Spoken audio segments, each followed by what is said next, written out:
Hello and welcome to episode 51 of Moms with Yarn. My name is Sharon, known as Bronx Knitter One on Ravelry and Bronx Knitter on Instagram. Welcome! Do you know there's only 24 days left till Christmas? Have you started your Christmas knitting? Are you planning to save it until December 23rd? Like I normally do? This year I am behind the game, but I made some progress. I did a little bit during the course of the year and then a little bit more, but not enough. It's never enough anyway, because every time you make for the immediate family, you start branching out because you know you're not going to stop knitting. So that said, I want to welcome my returning viewers. Thank you, all my faithful viewers and followers. And I want to welcome my new viewers. Thanks for checking me out. I hope there's something here you like. This video is not a haul video this time. This is a real live knitting action show. Well, you know, as much action as a knitter can work up. So I did finish a couple of things, so let's get started because I'm not trying to take up your whole day. The first thing I worked on was the Campside Cowl by Alicia Plummer. And let me get my goodies out of the bag. Campside by Alicia Plummer. Looks like this. It's a free pattern on Ravelry. It was published in Pom Pom magazine. I used a US size 7 needle and some hazelnuts in the Lively DK colorway. It is a Big Wheel limited edition, 90% superwash merino, 10% nylon, and it is just as bright as it looks. However, when you knit it up, it is not nearly as bright. And it looks like this. It is a red-orange kind of color. And it is huge. And it's not blocked, so it's just going to grow from here. So the yarn is extremely dense. So that makes for a very heavy cowl, or scarf, shawl. Makes it very heavy. And it was, the ladies in the knit group were having some problems with the eyelet alignments, but the eyelets go one on top of the other with each transition chart. So if you see a couple that look close together, it's not a mistake in the pattern. There is a central spine, which is a twisted stitch. And the only place I had a problem was with the fishtail at the bottom. On row 3, there was some issue, and I don't remember what it was, and I don't remember how I resolved it. But I'll remember when they get to it. So I used the binding off in stitch, so it was a knit 2 purl 2 bind off, and it keeps your hem very stretchy. And it came out beautifully. And it is going to be a holiday present. I'm not saying for who, just in case they're watching. Don't call me because I'm not telling. It is a family member, so very nice pattern. There are 5 charts. Don't be intimidated because the stitch count is low. I think there's like one chart has a 6 stitch repeat, one chart has a 6, 5, 4, 3, something like that. But at the repeat is long, and it gets progressively shorter as you get to the last chart. So don't be intimidated by this. It is a great use of some DK weight yarn, It's definitely a worth it pattern. I'm loving this color, and I'm not sure how much of it is going to wash out when I block it, but I'm happy with it. Yes, I would make it again. Would I use this yarn again?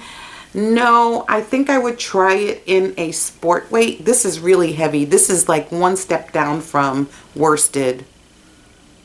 Very dense yarn. Beautiful pattern. It's free on Ravelry, so you can't beat that with a stick. And if you've got some big wheels in your stash, this is a great way to use it up on something useful, practical, and pretty. So, and just in case you were wondering, can I show you what's left? So the campsite calls for like 780 yards of a DK weight, and this is 825 yards, and this is what's left.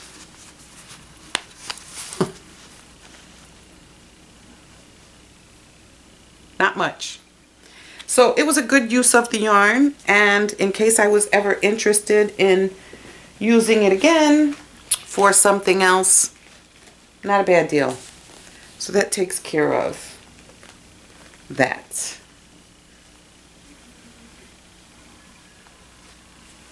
It's the Campsite, whoops, by Alicia Plummer. So my second finished, oh, let me show you this. This is the ball band. It was in. That's what's left. What?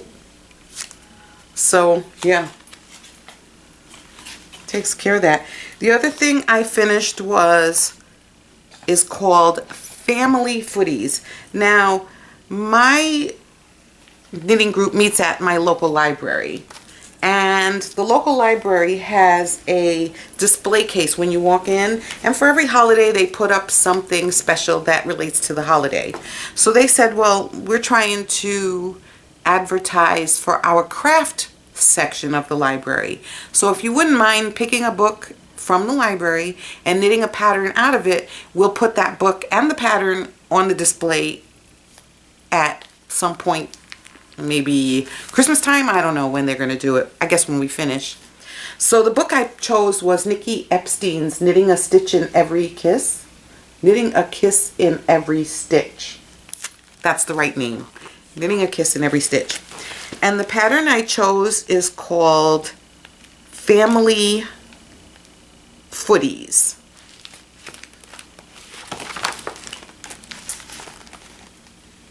That's the pattern. Here's a better picture. So socks for mom, dad, and child. And of course I made the child size because I wasn't going to use a real skein of sock yarn to make footies that I'm not going to wear and may not get back after they go on display. So I used some leftover Madeline Tosh pashmina that I made a baby little oak several years ago, and these are the socks with the beads. They're cute. The beads are blue, pink, clear, and green, and I use a US 1 2.25 millimeter.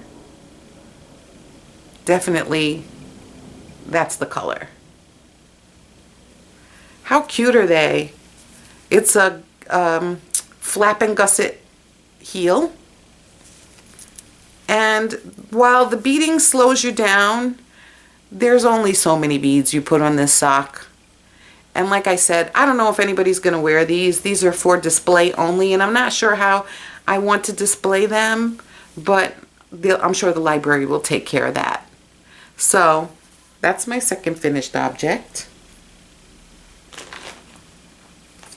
My third finished object is the Christmas Cowl, which is a free pattern on Ravelry. It's by Jennifer Little. And I used some leftover scraps of Osterman's Step Classic And this is for my nephew, even though it has a feather and fan in it. Something little to go around his neck to keep him warm while he's riding in the car or on the bus. So this is a free pattern on Ravelry. It has some plain stockinette, some pearls, and some feather and fan. And the colors are masculine, even if he won't know the difference. He's a little boy. He's only 5. This is for under his coat. It's soft and it won't bother his neck. And I used a US size 1, 2.25 millimeter to make them.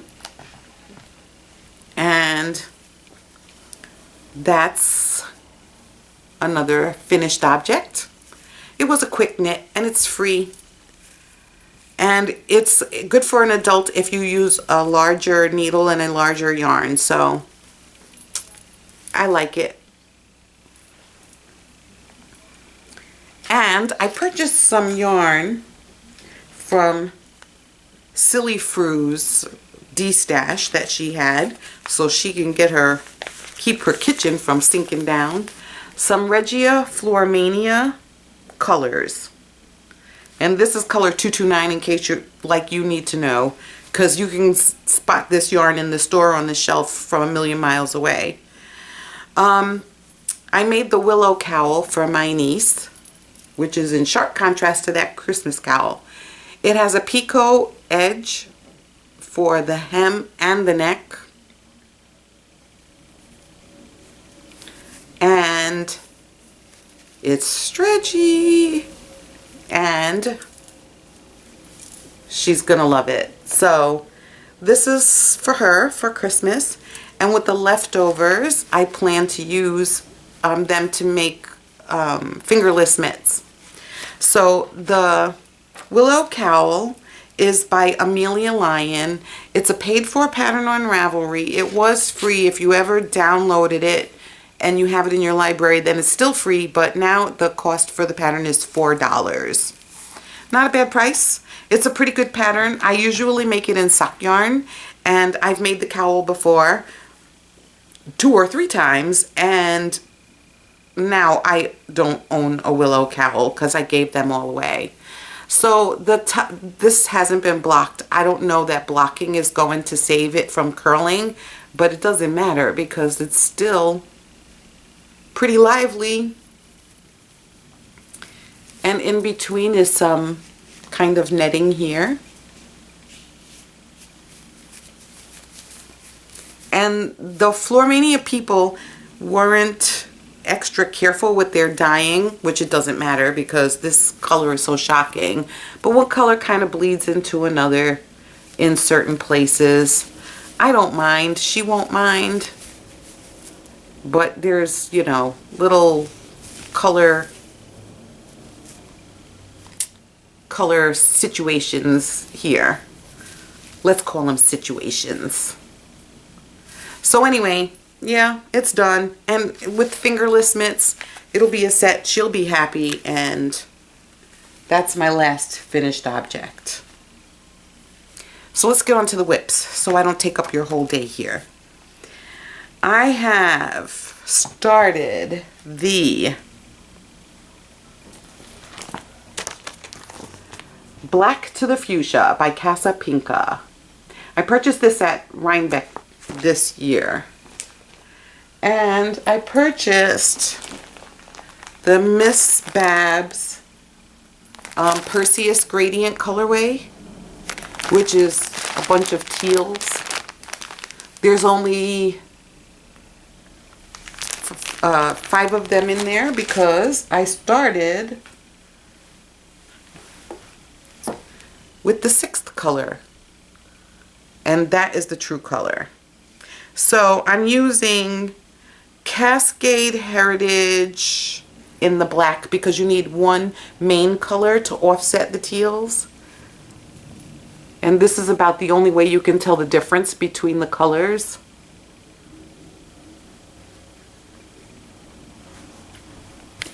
And I've only just begun this pattern, so that's where I am. And you can see the teals are started. I mean, I'm just barely getting started. You know, the teal being so dark, it would have been probably a better deal to use something that didn't start off with such a dark color, but it is called Black to the Fuchsia. So that's what you get. It says, I kept trying to straighten this thing out, but it says in the instructions that it's a boomerang shape. I don't know what that means, but boomerang or no boomerang. There's my first set of teal stripes. So I am using a US 6 Addy Turbos. And it's making for a good fabric. Nice and loose. So that's whip number 1. And whip number 2 is being made with Expression Fiber Arts in the unicorn colorway. And it is 400 yards of resilient superwash merino sock. And I started these on Monday. So here's the first sock. Blueberry Waffles, and they are by Bev Hearn. I'm using a US 1 2.25 Haya Sharps. Here's the second sock. Here's the skein. Look at how different it looks knit up. So this is what the yarn looks like with no pattern, which I'm not overly thrilled with. But I do love it on the pattern side.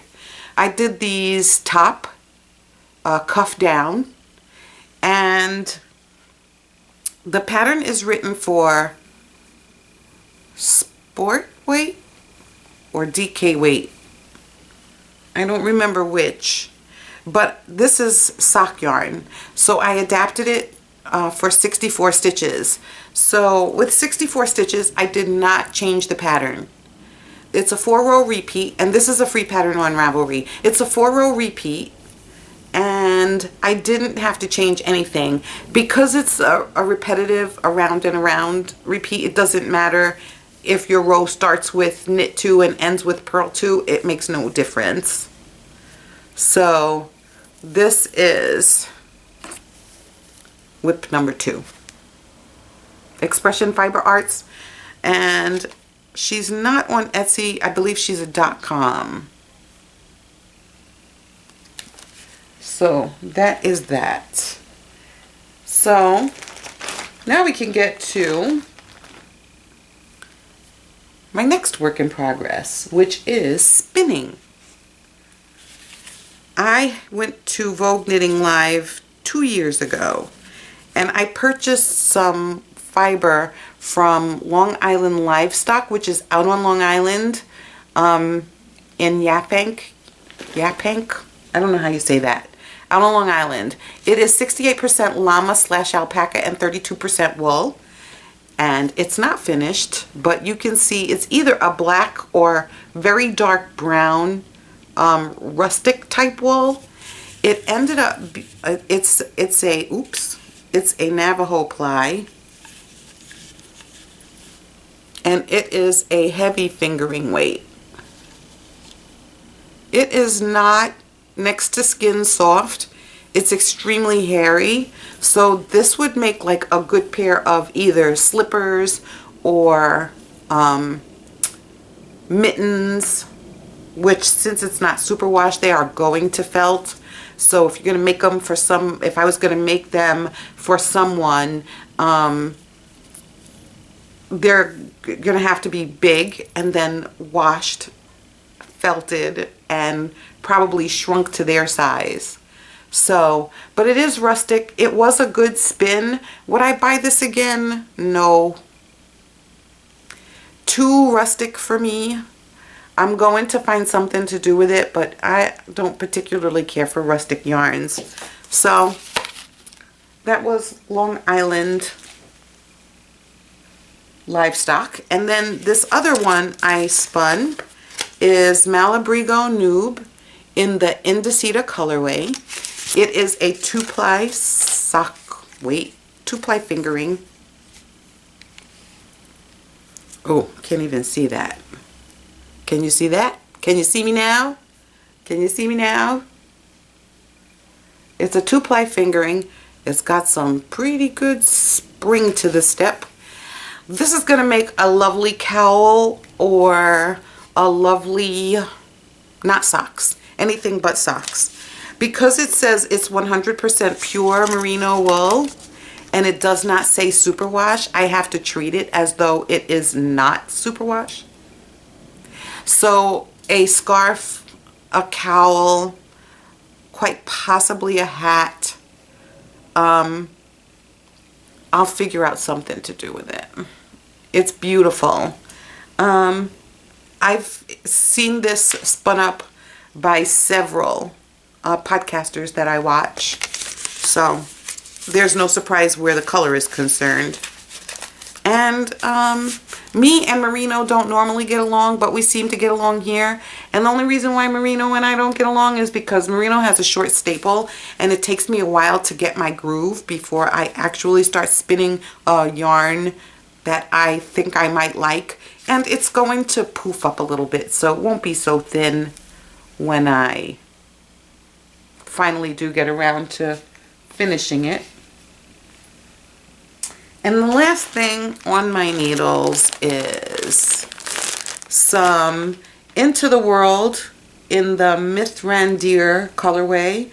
It's a 40-40-20 superwash merino, and tussa silk. And it's been in my stash for about 3 years or 4 years. I purchased it at Rhinebeck that long ago. And it is these beautiful greens and gray and all kinds of beautiful colors. So it's on the wheel. I am trying to spin something that will give me a heavy fingering / sport weight, because I want to make a hat with it, but I want the hat to be warm. And I'm not saying that a sock weight hat isn't warm, but I don't want to have to make a cuff. So I'm trying to get a heavier yarn with this. So that's what's on my wheel right now. And that's everything. That's everything, if you don't count this. What is that, you say? What is that? That is a sample of what is in my fiber cabinet. Just a sample. Some of it is new, some of it is not new, but the old stuff is really old and the new stuff is really new. And this is what I plan to spin in 2017. Because my fiber cabinet is having issues with keeping yarn in. So, got this from, is this the one? Got this from Juanita, from She Spins LLC, and I got this from Paradise Fibers. And this is some abstract fiber, some more Into the Whirled, Sunset Fibers. Here's my last loop bat. I don't know where any of this stuff came from anymore. More abstract fiber. Anyway, you can see that my fiber stash is overrun.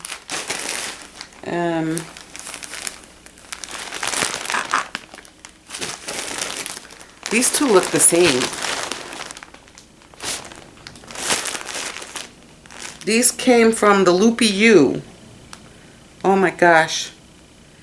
The Loopy U and the... There's no date on this. both of them had to have come from the Loopy U. I don't know if this is, yeah, it's one braid. Anyway, I know that Andre Sue and Legacy Knits are having a spin-along in 2017. This was purchased in 2009. What year is this? Oh my gosh. I'm embarrassed for my own self. Has to go. It has to get spun up. Andre Sue and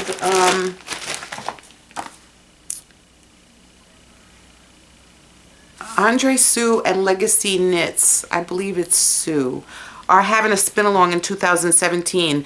It's a sweater quantity spin-along, and while they're having the spin-along, you can post any of your spinning in both their pages, I believe.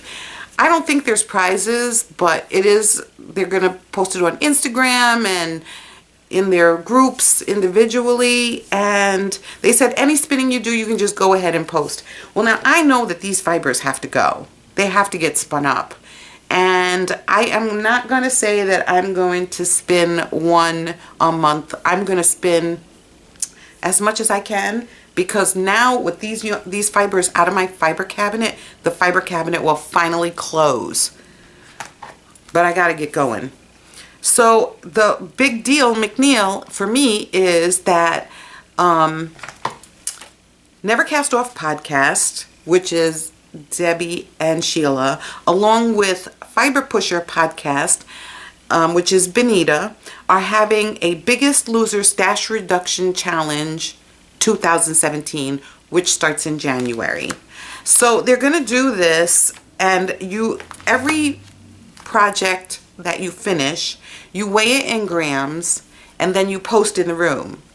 I read the instructions, but I don't want to screw it up, so I'll insert the link to their podcasts group so you can see what the rules are.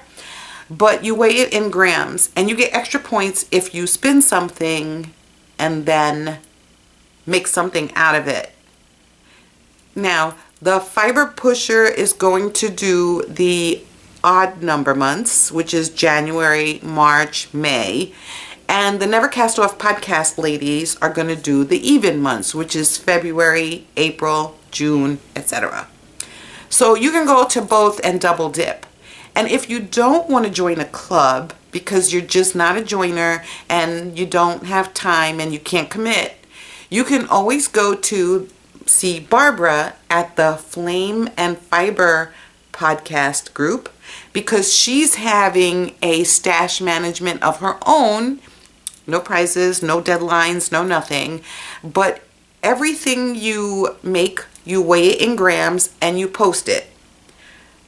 In both groups, if you bring yarn in, that is a gain. If you take yarn out, that is a loss.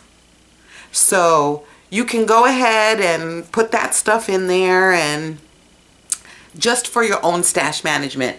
And clearly, my stash needs some management. So I am going to work my way through my stuff because I can't keep living like this.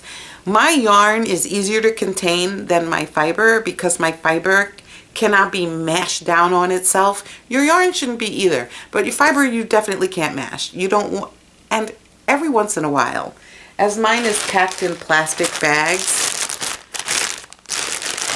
you should open them up once in a while and let them get some air. You know, fiber does strange things when it stays packed for forever, and not the least of which is dry rot, which you don't want to happen to your fiber, because then it's brittle, hard to spin, and it becomes unpleasant. You can still spin it, but it becomes very unpleasant. And I noticed that I have a theme for reds. Don't know why. Just open it up every once in a while and let it get a breath of fresh air, which I do every time I take it out and shove it back in. This is BFL, I know it is. Abstract fiber. In the BFL, 4 ounces of BFL in the Hopworks colorway. I love this color and I love BFL. So anyhow, that has got to be, my stash has got to be managed. So I'm gonna participate somewhere, some kind of way, anything that will inspire me. Not that I'm not inspired to spin, because I have been spinning, and my hand spun sits around for a while before I figure out what I want to do with it. But I'm getting there. I'm getting there. There's something always on the wheel. So anyway, that's it. 24 days till Christmas. Thank you for watching. Thank you, returning viewers. Thank you, new viewers. Thank you, new subscribers. You don't know how much it makes me happy every time I see it. My subscribership went up. I'm going to have a YouTube contest of some kind. I'll have to think about that.